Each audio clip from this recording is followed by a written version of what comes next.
ಶತಶತಮಾನ ಕಳೆದರೂ ವಿಜ್ಞಾನ ಮನೆಯೊಳಗೆ ನುಗ್ಗಿದರು.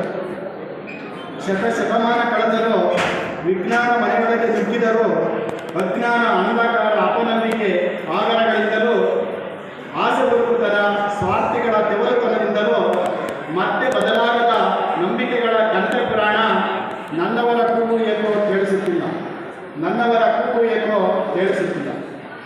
ಎದೆಯೊಳಗಿನ ನಮ್ಮಿನ ಅಂತರಂಗದ ಆಕ್ರೋಶಾಗ್ನಿ, ಮುಖದೊಳಗಿನ ಬೂದಿ ಮುಚ್ಚಿದ ನಮ್ಮಿನ ಕಿಂಡಾಗ್ನಿ, ಹೊಟ್ಟೆಯೊಳಗಿನ ಹತ್ತಿ ಉರಿದ ಉರಿಕೆಂಡದ ಜ್ವಾಲಾಗ್ನಿ, ಬಾಯೊಳಗಿನ ಬರಲಾಗದ ಆಕ್ರೋಶಗಳ ರೋಷಾಗ್ನಿ, ಕೂಗು ಮಾರಿಯ ಆಸೆ, ಆಕ್ರೋಶ, ಆತಂಕ, ಕೂಗು ಮಾರಿಯ ಆಸೆ, ಆಕ್ರೋಶ, ಆತಂಕ.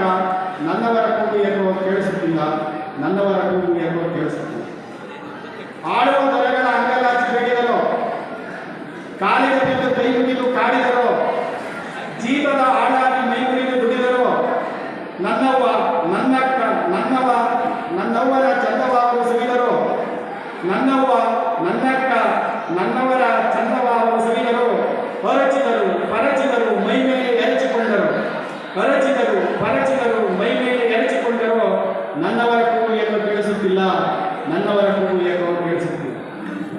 ಆಕಾಶಕ್ಕೆ ಏರುವ ಆಸೆಯನ್ನು ಅರಿತುಕೊಳ್ಳುತ್ತಾ, ಕನಸುಗಳ ಕಾಣುತ್ತಾ ಯಾರನ್ನು ಬೈಯುತ್ತಾ, ನನಸುಗಳ ನೋಡಲು ಮುಂದೆ ಮುಖಲು ತಿರುಗಾಡುತ್ತಾ, ಬದುಕಿನ ಭಾವನೆಗಳ ಬಿತ್ತರಿಸಲು ಬಣಗುತ್ತಾ, ಸ್ವಾತಂತ್ರ್ಯ, ಸಮಾನತೆ, ಸಮಬಾಳಿಯ ಕಡೆಗೆ ತಿರುಗುತ್ತಾ.